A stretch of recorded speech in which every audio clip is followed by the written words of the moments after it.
ನಮಸ್ತೆ. ಇಂದು ನಾನು veg macaroni ಮಾಡಲಿದ್ದೇನೆ. ನನ್ನ ಚಾನಲ್ಗೆ ನೀವೇನಾದರೂ ಇನ್ನೂ ಸಬ್ಸ್ಕ್ರೈಬ್ ಆಗಿರದಿದ್ದರೆ ಈಗಲೇ ಸಬ್ಸ್ಕ್ರೈಬ್ ಆಗಿ. ವೆಜ್ ಮ್ಯಾಕ್ರೋನಿ ಮಕ್ಕಳಿಗೆ ತುಂಬ ಇಷ್ಟವಾದ ಸ್ನ್ಯಾಕ್ಸ್.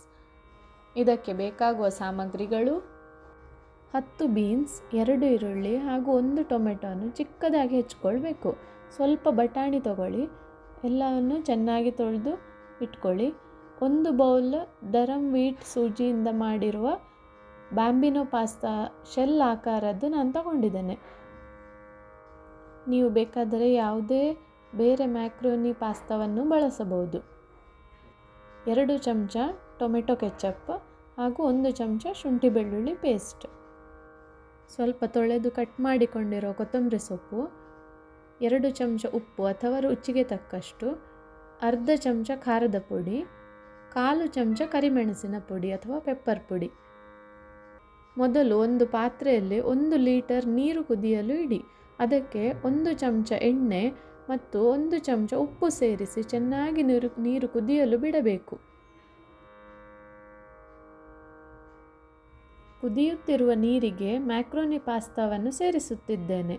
15ರಿಂದ 20 ನಿಮಿಷ ಮೀಡಿಯಂ ಫ್ಲೇಮಲ್ಲಿ ಬೇಯಲು ಬಿಡಿ. ಮಧ್ಯದಲ್ಲಿ ಮ್ಯಾಕ್ರೋನಿ ಪಾಸ್ತಾ ತಳ ಹಿಡಿಯದಂತೆ ಕೈಯಾಡಿಸುತ್ತಾ ಇರಿ.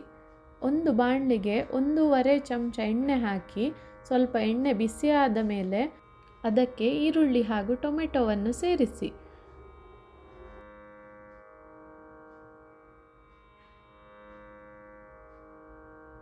ಟೊಮೆಟೊ ಬೇಗ ಬೇಯಲು 1 ಚಮಚದಷ್ಟು ಉಪ್ಪನ್ನು ಸೇರಿಸಿದ್ದೇನೆ. ಆ ವಿಡಿಯೋ ಮಾತ್ರ ಮಿಸ್ ಆಗಿದೆ ಫ್ರೆಂಡ್ಸ್.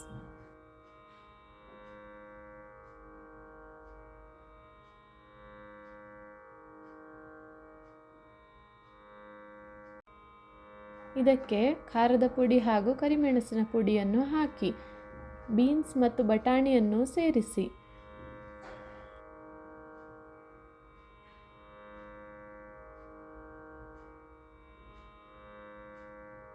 ಶುಂಠಿ ಬೆಳ್ಳುಳ್ಳಿ ಪೇಸ್ಟ್ ಮತ್ತು ಟೊಮೆಟೊ ಕೆಚಪನ್ನು ಸೇರಿಸಿ ಚೆನ್ನಾಗಿ ಮಿಕ್ಸ್ ಮಾಡಿ.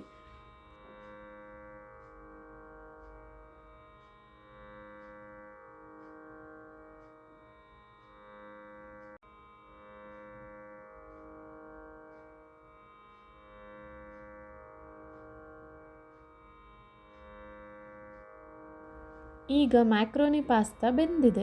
ಉಬ್ಬಿ ದೊಡ್ಡದಾಗಿ ಮೃದುವಾಗಿ ಆಗುತ್ತೆ. ನೀರನ್ನು ಸೋಸಿ ತೆಗೆಯಿರಿ. ಈಗ ಅರ್ಧದಷ್ಟು ಮ್ಯಾಕ್ರೋನಿ ಪಾಸ್ತಾವನ್ನು ಹಾಕಿ ಚೆನ್ನಾಗಿ ಕಲಿಸಿ. ಉಳಿದರ್ಧದಷ್ಟನ್ನು ಸೇರಿಸಿ.